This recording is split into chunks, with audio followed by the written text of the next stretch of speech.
আমেরিকার বিরুদ্ধে লড়াই করে ইরান টিকবে না এবং আমেরিকা যদি যুদ্ধে জড়িয়ে যায় তখন আরব রাষ্ট্রগুলো আমেরিকার বিরোধিতা করবে না।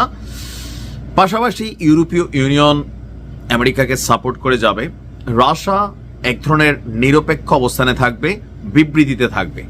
চীন বিবৃতিতে থাকবে, কিন্তু ইরানের পক্ষে ঢাল হয়ে ছাতা ধরা, লড়াই করা, মেশিনারি সাপ্লায়ার হওয়া আসলে কোনো দেশ পাবে না। এটা হচ্ছে বাস্তবতা। একটা একক সিংহ শাবক লড়াই করছে। আর সবচেয়ে আমার কাছে আশ্চর্য লাগে যে সাহস, মানে আমেরিকার মতো একটা দেশের বিপরীতে এইভাবে লড়াই করার যে সাহসটা, এটা হচ্ছে একটা ভিন্ন মাত্রা যোগ করছে, যার কারণে পৃথিবীতে বহু দেশের কাছে ইরানের একটা অবস্থান তৈরি হয়েছে বা সাহসের বাতিঘর হিসাবে ইরানকে চিহ্নিত করা হয়েছে। দেখেন, আমেরিকার যে বিশাল নৌবহর অন দা ওয়ে, আগামী কয়েক ঘন্টা বা দিনের মধ্যে এটা পৌঁছে যাবে, একদিন দুদিন যাই হোক। এমনকি তাদের বেশ কয়েক হাজার সেনা মোতায়েন করতেছে। ইরানের তো ভয় পাওয়া উচিত ছিল, কিন্তু ইরান কি করতেছে দেখেন। ইরানের যিনি বিপ্লবী গার্ডের কমান্ডার আছেন জেনারেল মোহাম্মদ পাকপুর, তিনি বলছেন ওয়াশিংটন অর্থাৎ আমেরিকা এবং তার মিত্র যারা আছে, তোমরা সাবধান হয়ে যাও। কেন? তার বাহিনীর আঙ্গুল এখন ট্রিগারে রয়েছে। এরকম আঙ্গুল দেখায় বলছে যে কোনো ধরনের উস্কানি বা সামরিক আগ্রাসনের বিরুদ্ধে ইরান যে কোনো সময়ের চেয়ে বেশি প্রস্তুত বলে দাবি করেছেন। আপনার ইরান বলছে যে এই মুহূর্তে তারা কি বলা হয় যে মার্কিন শাসক বাহিনীর যে নৌবহর সেটাকে অবজারভেশন করছে।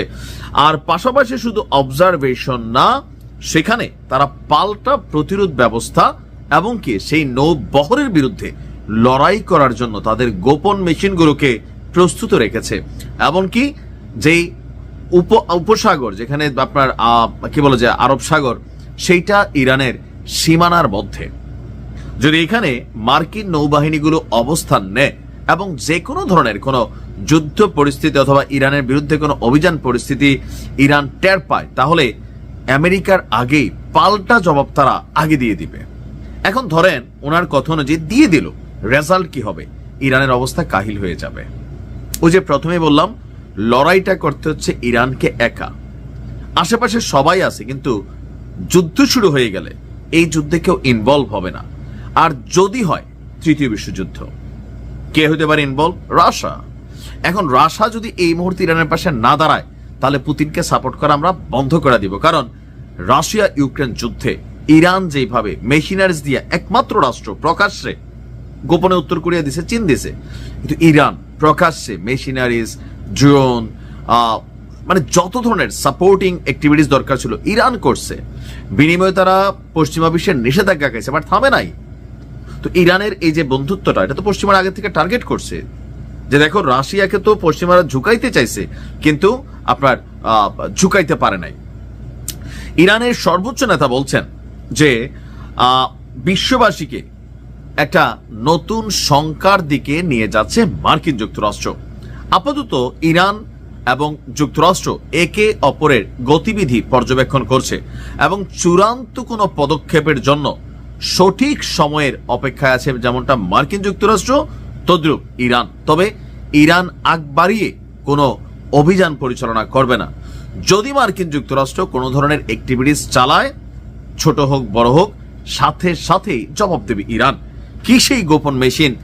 আমার ধারণা হয়তো মিসাইল লঞ্চার বা সামহাউ, এই সকল ইস্যুতে এই ধরনের কিছুর প্রতি বাংলাদেশের মানুষ বিরক্ত। কেন? বাংলাদেশের জনগণ ডিসাইড করবে, বাংলাদেশের সরকার নিশ্চিত করবে ভোট কতটা সুষ্ঠু হবে, মানুষ কতটুকু ভোট দিতে পারবে। মানুষ ডিসাইড করবে কাকে ক্ষমতায় নেবে, কাকে ক্ষমতায় নেবে না। একটা ইলেকশনের আগে প্রতিবেশী রাষ্ট্র ভারত, তারা যদি এই ধরনের বক্তব্য দেয়, সেটা নির্বাচনকে প্রভাবিত করে। কি বক্তব্য দিল? যে বাংলাদেশে অবাধ এবং সুষ্ঠু নির্বাচন হলে জামাত ইসলাম ক্ষমতায় আসতে পারবে না। তো এই কথাটা কে বলছে? ঢাকায় ভারতের সাবেক হাই কমিশনার এবং বর্তমান রাজ্যসভার সদস্য হর্ষবর্ধন শ্রিংলা টেলিগ্রাফে আপনার এই বক্তব্য দিয়েছে, টেলিগ্রাফ ইন্ডিয়াতে। তার বক্তব্য হলো কি, বাংলাদেশে অবাধ এবং সুষ্ঠু নির্বাচন হলে জামাত ইসলামী ক্ষমতায় আসতে পারবে না। কেন? মানুষকে ভোট দিবে না, দিতেও তো পারে। মানে আপনারা কিভাবে শিওর হয়েছেন? আপনাদের এই ধরনের বক্তব্য বিএনপির জন্য ক্ষতিকর হচ্ছে।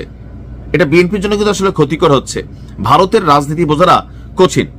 গত 23শে জানুয়ারি ভারতের পশ্চিমবঙ্গের দার্জিলিং এ সাংবাদিকদের সাথে মতবিনিময় সভায় তিনি বলছেন, যদি অবাধ এবং সুষ্ঠু না হয়, নির্বাচনে ভোট চুরি হয় বা কারচুপি হয়, তাহলে তারা ক্ষমতায় আসতে পারে। অর্থাৎ স্বাভাবিক প্রক্রিয়ায় জামাত ইসলাম ক্ষমতা পাবে না। এখন এই তথ্য কে দিচ্ছে? ভারতের একজন রাজনীতিবিদ। তিনি বলছেন যে যদি ভোট কারচুপি না করে তাহলে জামাতের ক্ষমতায় আসার সম্ভাবনা কম। দলটির ভোটের হার 5 থেকে 7%, তাও আবার অন্য রাজনৈতিক দলগুলোর সহায়তায়। সম্ভবত হর্ষবর্ধন শ্রিংলা বাংলাদেশের সর্বশেষ যে ভোটের জরিপগুলা, এটা তিনি দেখেন নাই। 5 থেকে 7% এটা ছিল কখন? অনেক আগে। বাট রাইট নাও আপনি দেখেন মার্কিন যুক্তরাষ্ট্রের যে প্রতিবেদন প্রকাশ হলো, সেখানে তারা বলল যে বাংলাদেশের মধ্যে ইসলামপন্থী একটা গোষ্ঠীর উত্থান হচ্ছে, জনগণ ইসলাম পন্থার দিকে ঝুঁকছে, এমনকি ক্ষমতায় যাওয়ার সম্ভাবনা আছে। মার্কিন যুক্তরাষ্ট্রে এটা হচ্ছে প্রতিবেদন। পাশাপাশি দেশের ভেতরে যে জরিপগুলো আছে সেগুলা বিএনপি এবং জামাতের যে ভোটের জরিপটা কাছাকাছি রেখেছে। বিএনপিকে জামাত ক্রস করতে পারে না, বাট পিছনে পিছনে আছে, কিন্তু 5-7% তো নাই। এখন এই ধরনের বক্তব্য ভারত আসলে কেন দেয়, এটা নিয়ে পরে বলতেছি। হর্ষবর্ধন শ্রিংলা বলছেন যে সব রাজনৈতিক দলের নির্বাচনে অংশ নেওয়া উচিত, কিন্তু সেটি হচ্ছে না। অর্থাৎ ভারত সরকার স্পষ্ট করে জানিয়েছে ডক্টর ইউনূসকে যে সবাই যেন নির্বাচনে আসে, অর্থাৎ আওয়ামী লীগকে যেন নির্বাচনে আনা হয়। হর্ষবর্ধন শ্রিংলার বক্তব্য যে বাংলাদেশ সরকার অনেক বড় ভুল সিদ্ধান্ত নিয়েছে, এটা তাদের নির্বাচিত সরকার নয়, অন্তর্বর্তীকালীন সরকার। তারা নির্বাচনে যেতেনি, মানুষও বেছে নেয়নি, নিজেরাই বসে গিয়েছে ক্ষমতায়। ওই সরকার যে সিদ্ধান্ত নিচ্ছে বাংলাদেশের জন্য খারাপ, খেলার জন্য খারাপ। যে বাংলাদেশ একটু ভাব নিতে গেছিল, আইসিসি আমাদেরকে বাস দিয়ে দিছে, ওইটাতে দুঃখ নাই, কারণ ক্রিকেট খেলে আমাদের কোনো কিছু অর্জন হয় না, খামাখা খেলা এটা বন্ধ করে দেওয়াই ভালো। কিন্তু আমার কথা হচ্ছে যে ভোট কারচুপি হলে জামাত ক্ষমতায় যাবে, কারচুপি না হলে যাবে না, এই ধরনের বক্তব্যে অনেকে হয়তো খুশি হচ্ছেন, কিন্তু প্রতিবেশী রাষ্ট্র হিসেবে একটা রাষ্ট্রের আভ্যন্তরীণ ইস্যুতে এইভাবে কথা বলাটা এটা কখনো উচিত না। কারণ আমরা তো দেখছি ভারতও জামাতের সাথে মিটিং করছে, বৈঠক করছে, সেটা গোপন রাখছে। এতই যদি আপনাদের মনে হয়তো তো জামাতের সাথে কেন বৈঠক করলেন? দেখেন, আমি কোনো দলকে সাপোর্ট করে কথা বলছি না। আমার কথা হচ্ছে ভারত বাংলাদেশের ইস্যুতে এইভাবে নাক গলানোটা কখনোই পছন্দ না। অতীতেও ছিল, ওই যে পুরানো অভ্যাস এখনো যায় নাই।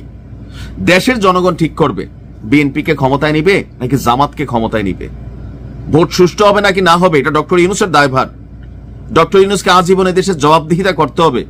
উইরা এসে জুইরা বসছে ঠিক আছে, কিন্তু নির্বাচনে কোন রকম পক্ষপাতিত্ব করলে ডক্টর ইউনূসের জন্য কিন্তু দুর্দিন আসবে। এটা বাংলাদেশ, যে পরিমাণ হুঁশিয়ারি চারদিক থেকে আছে। আমাদের দেশের বিষয়ে আমরা সিদ্ধান্ত নেব, ভারত সিদ্ধান্ত নেবার কে? এগুলা ভারতের অতিরঞ্জিত কাজ কারবার, যার কারণে বাংলাদেশের মানুষ ভারতের অনেক ইস্যুতে ভারতকে